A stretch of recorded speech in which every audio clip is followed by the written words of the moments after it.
दोस्तों, जैसा कि हम सब जानते हैं कि नेपाल और भारत के संबंध ऐतिहासिक रहे हैं, जिसके तहत नेपाल भारत पर अपनी छोटी से छोटी और बड़ी से बड़ी जरूरत के लिए निर्भर करता है। नेपाल अपना अंतर्राष्ट्रीय व्यापार भी भारतीय बंदरगाहों से करता है। साथ ही भारत और नेपाल के बीच में एक ओपन बॉर्डर है, यानी दोनों देशों के नागरिक बिना वीजा के भी एक दूसरे के देशों में जा सकते हैं। लेकिन हाल ही में हुए घटनाओं की वजह से दोनों देशों के संबंधों पर काफी बुरा असर पड़ा, जिसके तहत अब दोनों देशों के पास अपने संबंधों को एक बार फिर से मजबूत करने का एक काफी अच्छा मौका नजर आ रहा है। क्योंकि इस साल फरवरी के अंत या फिर मार्च के शुरुआती हफ्तों में नेपाल के प्रधानमंत्री कमल पुष्प दहल भारत दौरा करने आ सकते हैं, जिसके दौरान हर महत्वपूर्ण मुद्दों पर बातचीत की जाएगी। साथ ही नेपाल के प्रधानमंत्री का यह दौरा भारत के साथ संबंधों को ठीक करने के एंगल से भी काफी महत्वपूर्ण होगा, क्योंकि जिस तरह से नेपाली प्रधानमंत्री के भारत के इलाकों पर आपत्तिजनक बयान देने के बाद दोनों देशों के संबंधों में परेशानियां आने लगी थी, इससे ऐसा लगा कि अब भारत और नेपाल के संबंध लगभग पूरी तरह से बिगड़ जाएंगे। लेकिन अगर समझदारी दिखाते हुए कमल पुष्प दहल भारत आकर इन मुद्दों पर शांतिपूर्ण रवैये के साथ बातचीत करते हैं, वहीं पर ये बात साबित करते हैं कि उनके इन बयानों के पीछे चीन का कोई भी हाथ नहीं था, तो इससे दोनों देशों के संबंध काफी अच्छे हो सकते हैं। वहीं पर भारत को भी नेपाली प्रधानमंत्री के दौरे के समय इस बात का खास ध्यान रखना होगा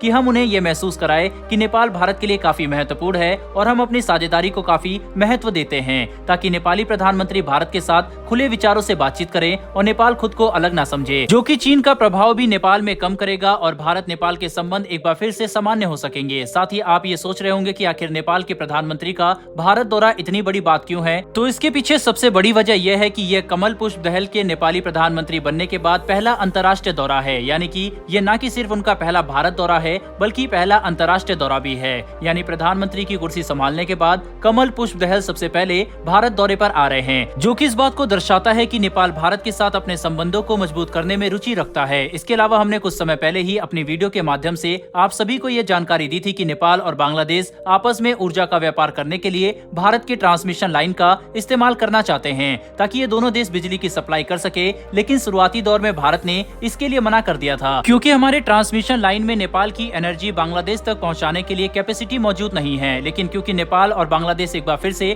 भारत से रिक्वेस्ट कर रहे हैं, इसीलिए हम अपनी ट्रांसमिशन लाइन की कैपेसिटी को एक बार फिर से कैलकुलेट करके इन्हें जवाब देंगे, जिसकी वजह से भी नेपाल भारत के साथ अपने रिश्ते मजबूत करने के लिए काफी उत्सुक है। क्योंकि ये बात नेपाल भी जानता है कि अगर भारत के साथ उसके संबंध खराब हो गए तो चीन एक तरफा उनकी जमीन भी हड़पेगा और उनके देश का गलत फायदा भी उठाएगा, जिससे उन्हें सिर्फ भारत ही बचा सकता है। क्योंकि भारत ने इतने सालों से नेपाल को बराबर का दर्जा दिया और कभी भी उनकी स्थिति का फायदा नहीं उठाया है। कुल मिलाकर चीजों को समझने की कोशिश करें तो नेपाली प्रधानमंत्री कमल पुष्प दहल का ये पहला भारत दौरा काफी महत्वपूर्ण होने वाला है, जिसमें भारत और नेपाल एक दूसरे के साथ अपने द्विपक्षीय संबंध, व्यापार, अर्थव्यवस्था और कूटनीति से जुड़े कई महत्वपूर्ण मुद्दों पर बातचीत करेंगे, जो कि दोनों देशों के संबंधों को इस नई सदी में आगे बढ़ाने का काम करेगा, जिससे दोनों ही देशों को काफी फायदा होने वाला है। बहरहाल बढ़ते हैं हमारी दूसरी खबर की तरफ, और ये खबर यूएई की तरफ से निकलकर सामने आ रही है, जिसके तहत यूएई का दौरा करने गए भारत के minister of power and renewable energy Shri Rajkumar Singh ने विश्व स्तरीय मीडिया एजेंसी रॉयटर्स से बात करते हुए